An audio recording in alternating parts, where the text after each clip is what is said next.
SCP-610-L4. Events regarding the discovery, research, and handling of SCP-610 rapidly degraded to a point where fail-safe options were being considered. For over 1 hour, nothing further happened at Site-A following the loss of the research teams during the seismic events in SCP-610-L3 and subsequent contact with previously unseen SCP-610 lifeforms. With the absence of activity at Site-A, a remote drone dispatch was authorized in 2 parts. The first part would drop a remote relay device at the entrance to the Site-A sinkhole, and the second part would dispatch a drone into the hole directly to relay its data to the remote relay for transmission back to HQ. Drones on site were powered by solar energy, with a battery maintaining a 4-hour charge. Attached is the video log recovered from the Site-A sinkhole drone before its loss. Video feed activates. Researcher's face is seen looking into camera, applying a polishing cloth to lens. This is explorative drone SCP-610-1, coming online. Systems checkout, video confirmed, feed is good to relay station. We are testing rotors now and deploying if successful. The sound of a helicopter blade starts up as video feed begins to lift in the air. Camera tilts left and right to test pan fixtures, then direct itself towards the Site-A sinkhole. Video feed is go, engines are go, links are green. Alright, sending drone down now. Audio from the outside world fades away as camera angles itself down and peers into the darkness within the sinkhole. After approximately 2 minutes of descent, lights on the drone activate and illuminate a roughly dug shaft. Initially, it is unclear what could have created the hole, but at a glance it would appear the shaft was created by a single event rather than dug over time. At 15 meters descent, there are traces of SCP-610 material attached to the dirt and stuck to rock. The material is dormant but retains its texture and appearance, unlike samples from above ground which shrivel and dry rapidly. There is a possible connection with this material in the events last recorded during SCP-610-L3. Descent continues.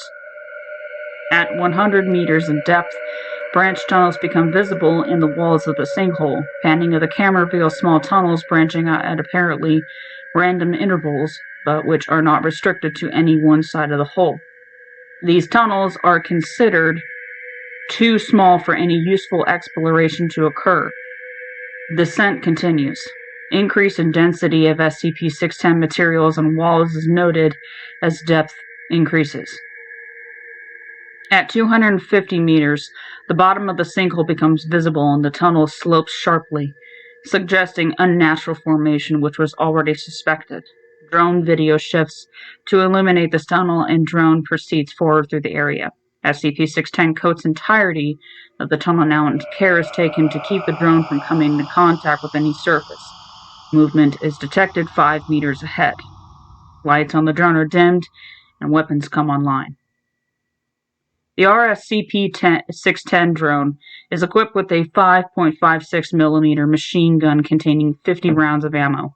This is meant to be used to deter wildlife away from the drone and defend against aggression when possible, rather than to dispatch a target, although it's fully capable of handling human aggressors in small groups. Camera focus turns to the moving mass of flesh ahead at 3 meters. After focus clears, the movement appears to be coming from what appears to be a deer, uninfected, wriggling in the grips of tendrils composed of SCP-610 material. The deer is being suspended above the ground with unclear intent. The drone is moved past the trapped deer while holding in view of the camera until safely away. Nothing occurs with the deer, and the drone proceeds past undisturbed. Previously fairly level ground of the tunnel displays large humps, an apparently random placement 5 meters ahead of the drone, 30 meters past the encountered deer. Upon approach, these lumps turn out to be similar to the infected villagers who escaped from Site-A into the sinkhole after the destruction of Site-C. The sound of rushing water is now detected and the drone is pushed forward.